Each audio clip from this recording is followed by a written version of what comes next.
Magandang gabi sa inyo mga kare. Sa gabi nito, ituturo ko po yung mga dapat gawin at yung hindi dapat. Kaya panoorin niyo lang po para matutunan niyo po para pag napunta po kayo sa mga sosyalang kainan o yung malalaking resto or hotel, alam niyo po ang gagawin niyo. Hindi po kayo mahihiya dahil alam niyo naman po ang gagawin niyo. Ang kagandahan lang, yung matututunan niyo sa ituturo ko ngayon at ma-apply niyo rin po. Hindi lang po to sa mga waiter o kung sino man tao, para po to sa lahat. Kaya kung gusto mo matuto, panoorin nyo lang po at huwag nyo kalilimutan. I-click nyo lang po yung subscriber at click nyo rin po yung notification bell. Mag-all po kayo para updated po kayo sa mga bago kong i-upload at matutunan nyo. I-share nyo na rin mga karek para makita rin ng iba. At kung meron kang tatanungin or sasabihin, lagyan nyo na po sa comment section, sabayin nyo na rin po kung saan po kayong lugar para alam ko po kung saan po nakarating tong video ko. Tara na po, umpisahan na po natin. Umpisahan po natin sa yung nasa isang mesa kayo,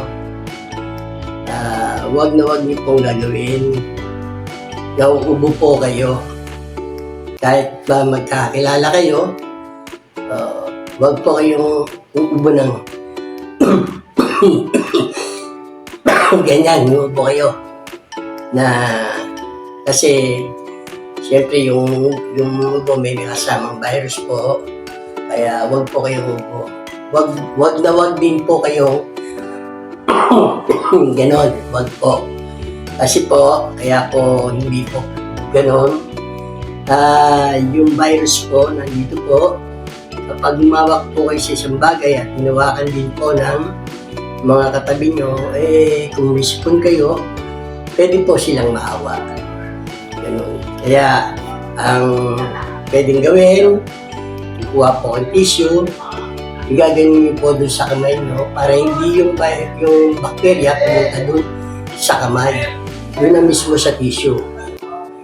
Mag-tissue kayo, kaya panyo, ganyan, para hindi po mapunta sa kamay. Kasi yung kamay po yan, isan-san po yan nakahawak.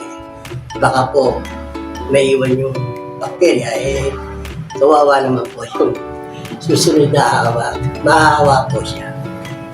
Yun po ang paraan para makaiwas, takpan ng panyo or tissue. Tapos, kung wala naman po, pwede naman po ganyan lang po. Ganyan. At least hindi po siya sa kamay. Yun po yung hindi dapat at dapat gawin. Ito naman po tayo, pupunta naman po tayo sa pagkain. Ito po. Yung saging po, yan po, hindi po siya babalatan mo ganun buo, tapos isusubo mong gano'n. Hindi po yon tama. Pangit po yon sa paningin. Na kakainin po kapag nandun po kayo sa mga malalaking kainan at sosyalan, wag na wag po yung gagawin gano'n. Pagtitinginan po kayo. Pwede kayong pagtinginan ng mga tao. Pinakatamang gagawin, ganito po mga kapatid. Kumuha ka ng saging po.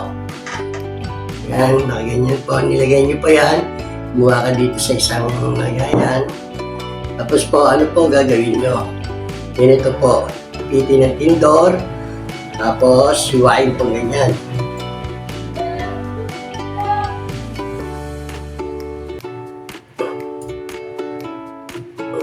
Tapos, pagkatapos, ibuka po. Yan po.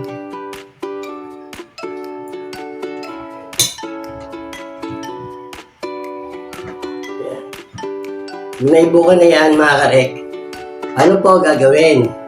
Pwede nyo po yan, ganituin po mga karek. Yan. Maiwain nyo po.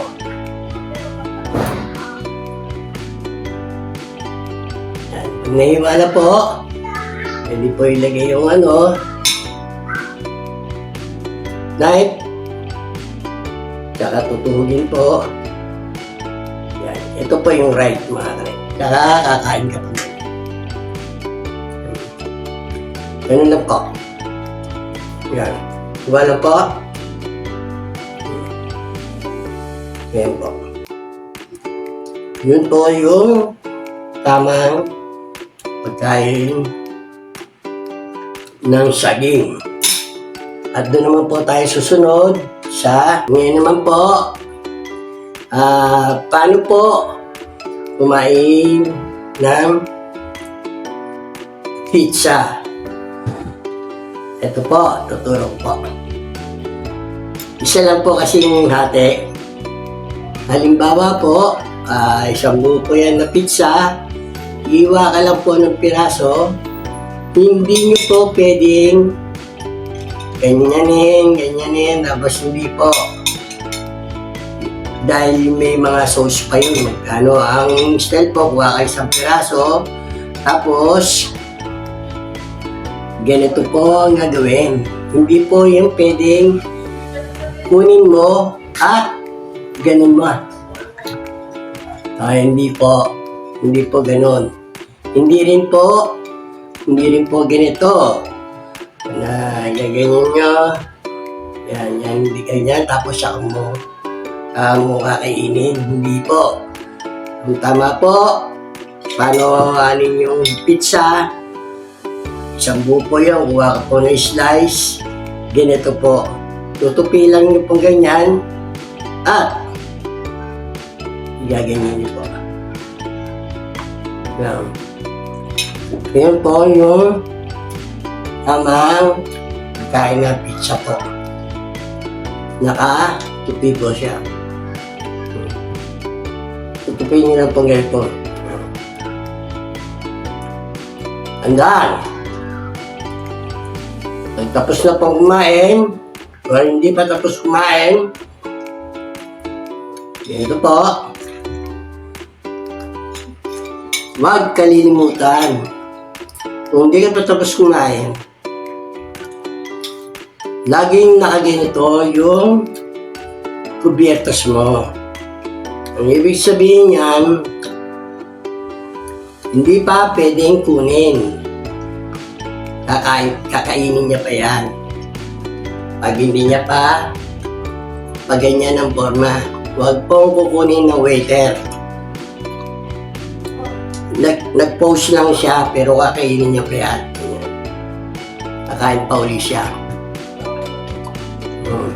Ngayon, pag naubos niya na yan, tsaka yun, nakikita nyo kung paano pwede nang kunin kahit hindi tanungin ng waiter. Ikaw ang kumakain, ikaw yung guest, turuan mo rin siya para kunin yung plate mo. Kahit hindi niya natanungin, kapag pinagsama mo yan, ganyan man ang gawa mo, o ganito, automatic yan, kukunin ng waiter yan. Nakasenyas ka ng tapos ka na kumain kapag ganyan. Ngayon lalapit yung waiter, kukunin niya po yan sa left side po. Ito po yung right, ito po yung left side. Ngayon ang nangyayari po kasi, nadidepende po yan pag miss out. Kasi po, katulad yan sa catering, mapa left side na paano, pwede pong kunin. Basta makuha mo lang po siya ng maayos. Na hindi mo po siya masasagi, madidistract. Lalo na kung nakikipagkwentuhan. Hindi kailangan ma-distract yung guest. Kaya, madidepende kung siya magdi-dish out. Ang mahalaga lang po doon, yung maibigay, kung maalis mo ng maayos o maibigay mo ng maayos. Yun po yun, mga kare. Sa catering po kasi ako, mas marami po akong experience sa catering. Yun po yung natutunan ko. May depende po. Sa catering kasi, nai-apply din po yun. Yung tinuturo ko po ngayon, yung manners and etiquette. Kaya yun talagang ginagawa yun sa mga malalaking resto at sa hotel.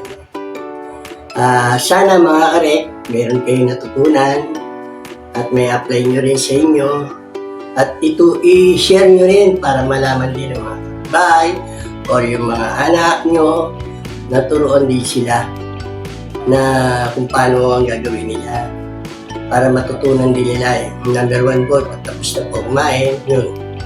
Mahalaga po yun. Kasi kung halimbawa makain po kasi restaurant, yung plate nyo, hindi naman nakasenyas, titiwang-wang lang po yan dyan sa harapan mo. Pangit po tignan. Kaya kung nakasenyas yan, matik yan. Hindi na magtanong waiter, kunin niya na yan. Yun nga mga karek, na may natutunan ka, huwag mong kalimutan mga karek, click mo na yung subscriber. At kung hindi ka pa nakasubscribe, mag-subscribe ka na para matutunan mo po yung mga tinuturo ko at magamit nyo po.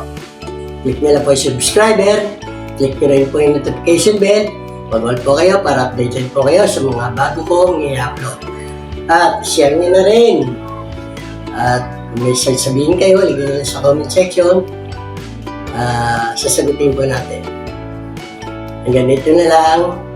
Maraming salamat sa lahat ng supporter at sa walang sawang sumusuporta sa channel ito. Maraming salamat po. God bless and keep safe. Bye-bye!